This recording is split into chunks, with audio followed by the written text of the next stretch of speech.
Good morning, everybody. We have a new chapter of Farmer Boy to read today. After the excitement of last chapter, the surprise at school, I think you'll still be really excited to hear today about what it was like to have a birthday at this time. Because this chapter is called Birthday. It's all about Almanzo's birthday. So he is, remember, I think he was already 8 years old at the beginning of this book. So he's about to turn 9, which is same as a lot of you for your 3rd grade year. You were 8 turning 9 at some point. So we are going to find out what his birthday is like. What do you think it is to have a birthday on a farm in the 1800s? We'll see. So here is chapter 4, birthday. Chapter 5, birthday. Now, next morning, while Almanzo was eating his oatmeal, Father said this was his birthday. Almanzo had forgotten it. Has that ever happened to any of you? You forgot that it's your birthday and somebody has to remind you? He was 9 years old that cold winter morning. There's something for you in the woodshed, Father said. Almanzo wanted to see it right away. But Mother said if he did not eat his breakfast, he was sick and must take medicine. Then he ate as fast as he could, and she said, well, don't take such big mouthfuls. He's too excited not to. Mothers always fuss about the way you eat. You can hardly eat any way that pleases them. But at last, breakfast was over, and Almanzo got to the woodshed. There was a little calf yoke. Do you guys remember what a yoke is? It is something that joins, in this case, calves together. And it goes around their necks, just keeping them together. Father had made it of red cedar, so it was strong yet light. It was Almanzo's very own. And Father said, yes, son, you are old enough now to break the calves. That sounds just like Black Beauty, doesn't it? What does it mean to break a horse? To train them, that's right, so that they can have a rider. And breaking the calves is another form of training. So he says, you're ready now. Almanzo didn't go to school that day. He did not have to go to school when there were more important things to do. He carried the little yoke to the barn, and Father went with him. Almanzo thought if he handled the calves perfectly, perhaps Father might let him help with the colts next year. Star and Bright were in their warm stall in the south barn. Their little red sides were sleek and silky from all the curryings Almanzo had given them. That's like a brush. They crowded against him when he went into the stall and licked at him with their wet, rough tongues. They thought he had brought them some carrots. They did not know he was going to teach them how to behave like big oxen. Father showed him how to fit the yoke carefully to their soft necks. He must scrape its inside curves with a bit of broken glass till the yoke fitted them perfectly. And the wood is silky smooth.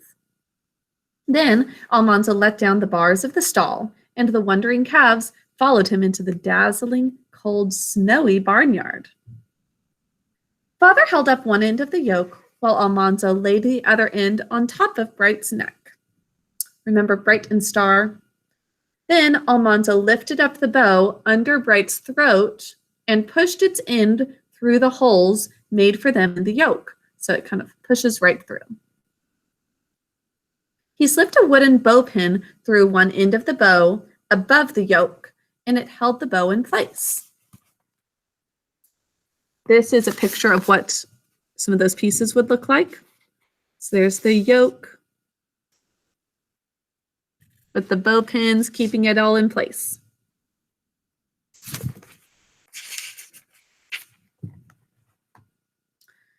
Now Bright kept twisting his head and trying to see the strange thing on his neck. But Almanzo had made him so gentle that he stood quietly, and Almanzo gave him a piece of carrot. Star heard him crunching it and came to get his share. Father pushed him around beside Bright under the other end of the yoke, and Almanzo pushed the other bow up under his throat and fastened it with its bow pin, just like this. So there's that bow going around the calf's neck, and then the yoke right on top. If done correctly, it's not going to be uncomfortable for them at all. And they're trying to make sure it's really gentle and comfortable for them. There already, he had his little yoke of oxen. So they're ox calves. Then Father tied a rope around Star's nubs of horns, and Almanzo took the rope. He stood in front of the calves and shouted, "Get up!" Sounds like giddy up. Star's neck stretched out longer and longer. Almanzo pulled till finally Star stepped forward. Bright snorted and pulled back. That's not going to work if they're side by side. Think of like a three-legged race. If one person's going forward and the other one backwards. Well, the yoke twisted Star's head around and stopped him. And the two calves stood wondering what it was all about. Father helped Almanzo push them till they stood properly side by side again. Then he said, "Well, son, I'll leave you to figure it out." And he went into the barn. So Almanzo has seen his father do a lot of this stuff before, so he's learned from watching, and now his father's stepping back so that Almanzo can figure it out, and he might make some mistakes, but his father thinks he can learn from those mistakes and do it on his own. Then Almanzo knew that he was really old enough to do important things all by himself. That made him feel good that his father stepped aside and Almanzo's doing it on his own. He stood in the snow and looked at the calves, and they stared innocently at him. He wondered how to teach them what get up meant. There wasn't any way to tell them, but he must find some way to tell them. "When I say get up, you must walk straight ahead," he told them. Almanzo thought a while, and then he left the calves and went to the cow's feed box and filled his pockets with carrots. What do you think he has in mind? Well, he came back and stood as far in front of the calves as he could, holding the rope in his left hand. He put his right hand into the pocket of his barn jumper. Then he shouted, "Get up!" And he showed Star and Bright a carrot in his hand. They came eagerly. Well, of course they did. They want the carrot. So they don't really think about, oh, I've got to do this because he said to get up, but eventually they'll learn that. "Whoa," Almanzo shouted when they reached him, and they stopped for the carrot. He gave each of them a piece, and when they had eaten it, he backed away again, and putting his hand in his pocket, he shouted, "Get up!" It was astonishing how quickly they learned that get up meant to start forward, and he very cleverly used that carrot to help them see that's what they need to do. And whoa meant to stop. They were behaving as well as grown-up oxen when Father came to the barn door and said, "That's enough, son." Almanzo did not think it was quite enough, but of course he would not contradict Father. He wasn't going to argue with his father. Now, maybe they haven't learned it completely, but it's enough for one lesson. Calves will get sullen, which means like kind of grumpy and upset, and they'll stop minding you if you work them too long at first. That's a good hint. They need just a little lesson. Besides, it's dinner time. Almanzo could hardly believe it. The whole morning had gone in a minute. That's what happens when you stay focused on something. Time just flies. There's the phrase, time flies when you're having fun. That's an idiom. But also time flies when you are focused on something and working hard. He took out the bow pins, let the bows down, the bows are what are around the neck, and lifted the yoke off the calves' necks. He put Star and Bright in their warm stall. Then Father showed him how to wipe the bows and yokes with wisps of clean hay and hang them on their pegs. He must always clean them and keep them dry, or the calves would have sore necks. In the horse barn, he stopped just a minute to look at the colts. He liked Star and Bright, but calves were clumsy and awkward compared with the slender, fine, quick colts. So he likes horses best. Their nostrils fluttered when they breathed. Their ears moved as swiftly as birds. They tossed their heads with a flutter of manes, and daintily pawed with their slender legs and little hoofs, and their eyes were full of spirit. I would like to help break a colt, Almanzo ventured to say. It's a man's job, son, Father said. One little mistake will ruin a fine colt. We've seen that with Black Beauty, right? Or Ginger especially. Ginger was ruined because she was broken in poorly. She became really upset. She had a bad temper because she was trained badly. And so Almanzo's father is wisely saying, you can handle the oxen, but the colts are a little trickier to train. And so I don't think you should do that. Almanzo did not say any more. He just went soberly into the house. It was strange to be eating all alone with father and mother. The other kids aren't there, remember, because it's his birthday and he stayed there by himself. And they called it dinner, but this is actually lunchtime for them. They ate at the table in the kitchen because there was no company today. The kitchen was bright with the glitter of snow outside. The floor and the tables were scrubbed bone white with lye and sand. The tin saucepans glittered silver, and the copper pots gleamed gold on the walls. The tea kettle hummed, and the geraniums on the windowsill were redder than Mother's red dress.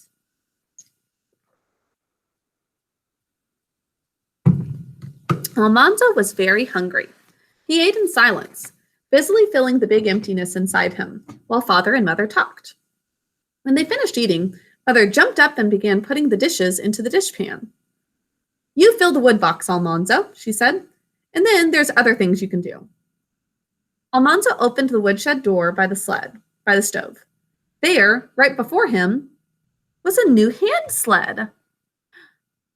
He could hardly believe it was for him. The calf yoke was his birthday present. He asked, whose sled is this, Father? Is it for me? Or he says, it isn't for me. So he already got this yoke, which he was so excited for. But now there's also this item, a little sled. Mother laughed and Father twinkled his eyes and asked, do you know any other 9-year-old who wants it? It was a beautiful sled. Father had made it out of hickory. It was long and slim and swift looking.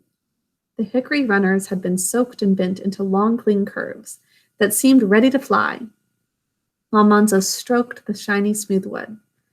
It was polished so perfectly that he could not feel even the tops of the wooden pegs that held it together. We'll see an explanation of how it's made later. There was a bar between the runners for his feet. Get along with you, Mother said, laughing. Take that sled outdoors where it belongs. The cold stood steadily at 40 below zero. It's even colder than our coldest day recently. But the sun was shining, and all afternoon Almanzo played with his sled. Of course, it would not slide in the soft, deep snow, but in the road, the bobsled's runners had made 2 sleek, hard tracks. At the top of the hill, Almanzo started the sled and flung himself down on it, and away he went. Only the track was curving and narrow, so sooner or later, he spilled into the drifts. So there's this road that he actually can sled on, but then sometimes he'd go off to the side and fall in the snow drifts, where there's just a big pile of fluffy snow. End over end went the flying sled, and headlong went Almanzo. But he floundered out and climbed the hill again, over and over again. Several times he went into the house for apples and donuts and cookies. Oh, how fun. Downstairs was still warm and empty. Upstairs, there was the thud-thud of Mother's loom, which is when she would weave things, and the clickety-clack of the flying shuttle. Almanzo opened the woodshed door and heard the slithery, soft sound of a shaving knife in the flap of a turned shingle. We'll hear what this is in just a moment. He climbed the stairs to Father's attic workroom. His snowy mittens hung by their string around his neck, and in his right hand he held a donut. In his left hand he held 2 cookies. Wow, he's got a lot. He took a bite of donut and then a bite of cookie. Father sat astraddle on the end of the shaving bench by the window. The bench slanted upward toward him, and at the top of the slant, 2 pegs stood up. his right hand was a pile of some rough shingles, like shingles on a roof, which he had split with his axe from short lengths of oak logs. He picked up a shingle, laid its end against the pegs, and then drew the shaving knife up its side. One stroke smoothed it, another stroke shaved the upper end thinner than the lower end. Father flipped the shingle over. 2 strokes on that side, and it was done. Father laid it on the pile of finished shingles and set another rough one against the pegs. His hands moved smoothly and quickly. So he's got a very precise system in place where he's got this little piece of wood, shaving it to make it smoother, and then flip, shave again. They did not stop even when he looked up and twinkled at Almanzo. "Are you having a good time, son?" he asked. "Father, can I do that?" Father slid back on the bench to make room in front of him. Here they are together. So there's that bench with the little pegs and the piece of wood. There's that shingle, and right across the side here is what is used for the shaving. And there's the pile of finished shingles as well. Now Almanzo straddled it, which means he's got a leg on each side, and crammed the rest of the donut in his mouth. He took the handles of the long knife in his hands and shaved carefully up the shingle. It wasn't as easy as it looked. So Father put his big hands over Almanzo's, and together they shaved the shingle smooth. Then Almanzo turned it over and shaved the other side. That was all he wanted to do. He got off the bench and went in to see Mother. He only wanted to do one. Now her hands were flying, and her right foot was tapping on the treadle of the loom. Back and forth the shuttle flew from her right hand to her left and back again, between the even threads of warp. And swiftly the threads of warp crisscrossed each other, catching fast the thread that the shuttle left behind it. So here's her loom, giant loom that she's working on with a treadle that's the little, like a pedal for a piano. And that makes it go. So she's weaving maybe a rug or something. Thud, said the treadle. Clackety-clack, said the shuttle. Thump, said the handbar. And back flew the shuttle. There's all of these pieces. This is the handbar that she moves down, and then the treadle moves all the pieces. I might find a little short video that would be optional for you to watch to see how this works. Mother's workroom was large and bright and warm from the heating stove's chimney. Mother's little rocking chair was by one window, and beside it a basket of carpet rags, torn for sewing. In a corner stood the idle spinning wheel. All along one wall were shelves full of hanks of red and brown and blue and yellow yarn, which is like a whole thing of yarn. The hank, I don't know how to describe that, but just a thing of yarn, which Mother had dyed last summer. So we're going to get to also how they make their yarn, because they actually have yarn from their own sheep's wool. So they take the sheep's wool and they make yarn out of it, and then she dyes it with just natural things like the food that they have, and then they use that dyed wool, their dyed yarn, for whatever it is that she's weaving, like the handmade clothes. But the cloth on the loom was sheep's gray. Mother was weaving undyed wool from a white sheep and wool from a black sheep, twisted together. "What's that for?" said Almanzo. "Don't point, Almanzo," Mother said. "That's not good manners." She spoke loudly, above the noise of the loom. "Who is it for?" asked Almanzo, not pointing this time. "Royal. It's his academy suit," said Mother. Royal was going to the academy in Malone next winter, and Mother was weaving the cloth for his new suit. Academy was kind of like college, but it was for kids who are a little bit younger, like high school age. But it was a place where he would go away and stay, this academy. So like a boarding school. So everything was snug and comfortable in the house. And Almanzo went downstairs and took 2 more donuts from the donut jar. Oh my goodness. Then he played outdoors again with his sled. Too soon, the shadows slanted down the eastward slopes, and he had to put his sled away and help water the stock. for it was chore time. The well was quite a long way from the barns. A little house stood over the pump, and the water ran down a trough through the wall and into the big watering trough outside. The troughs were coated with ice, and the pump handle was so cold that it burned like fire if you touched it with a bare finger. Oh, that's the worst. Now, but it is showing his good hard work ethic that even on these cold below 40 or 40 below zero days, he is still going outside and taking care of the animals. Boys sometimes dared other boys to lick a pump handle in cold weather. Almanzo knew better than to take that dare. Your tongue would freeze to the iron. If any of you have seen A Christmas Story, it's a famous Christmas movie. There is a whole part of that where somebody is dared to lick a pole so that his tongue would just stick to it like this. And you were either going to starve to death or pull away and leave part of your tongue there. In freezing temperatures, it is very dangerous to do that. But Almanzo knows better. Almanzo stood in the icy pump house, and he pumped with all his might while Father led the horses to the trough outside. First, Father led out the teams, with the young colts following their mothers. Then he led out the older colts, one at a time. They were not yet well broken, and they pranced and jumped and jerked at the halter rope because of the cold. But Father hung on and did not let them get away. All the time, Almanzo was pumping as fast as he could. The water gushed from the pump with a chilly sound, and the horses thrust their shivering noses into it and drank it up quickly. Then Father took the pump handle. He pumped the big trough full, and he went to the barns and turned out all the cattle. Cattle did not have to be led to water. They came eagerly to the trough and drank while Almanzo pumped. Then they hurried back to the warm barns, and each went to its own place. Each cow turned into her own stall and put her head between her own stanchions. They never made a mistake. Whether this was because they had more sense than horses or because they had so little sense that they did everything by habit, Father did not know.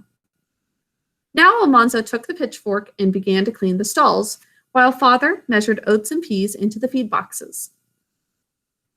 Will came from school, and they all finished chores together as usual. Almanzo's birthday was over. He thought he must go to school next day, but that night, Father said it was time to cut ice. Almanzo could stay at home again to help, and so could Royal. So it was a full day for Almanzo, spent with a lot of chores, but Almanzo loved them, and he loved the privilege of being able to stay home and do things like especially training those little calves. So it was really fun for him to also get probably some time alone with just his dad, learning from him, and then seeing what his mom's work is like. Tomorrow, you're going to be reading the chapter called Filling the Ice House, and we're going to find out what they do with the ice, specifically to utilize it when it comes summertime. They need to really use their resources because they don't have freezers and the ability to go to a store and get frozen things in the summertime. So they have to use stuff from the winter to be able to prepare. So wanted to go through a couple questions and then an optional writing assignment.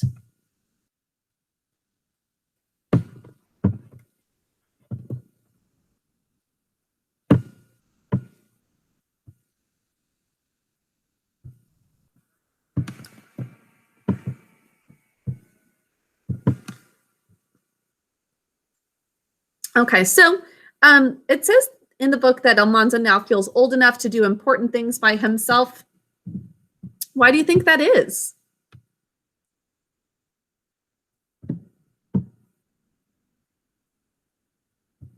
He was able to do things on his own. That was a really good feeling, and that made him feel mature and old enough because Father trusted him to do things like training the calves on his own.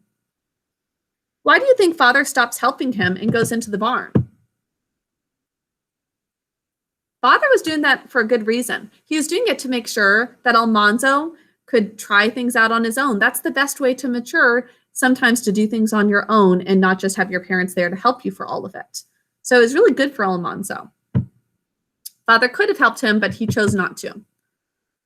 How did Almanzo explain to the calves what get up and whoa meant?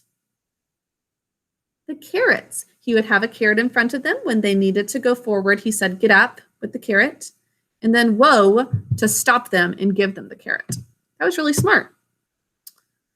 It's probably very similar to what any type of animal training would look like. And why do you think it took Mother so long to make Royal's special suit? There's a lot of steps. She's doing every part by hand. She's getting wool from their own sheep. She's making it into yarn, and then she's using that yarn, possibly having to dye it as well, and then using that big loom to make it. And I have a quote about Almanzo not going to school, specifically from this chapter, that as an optional assignment, you can write that quote down for some good cursive practice, all about, the important things that he had to do to really show his maturity. We'll be doing occasional writing assignments like this where you need to just write the quote itself. Some of them will be mandatory, you'll have to do, but this one is an optional one to write down the quote. Have a wonderful rest of your day, boys and girls. I'll talk to you soon. Bye.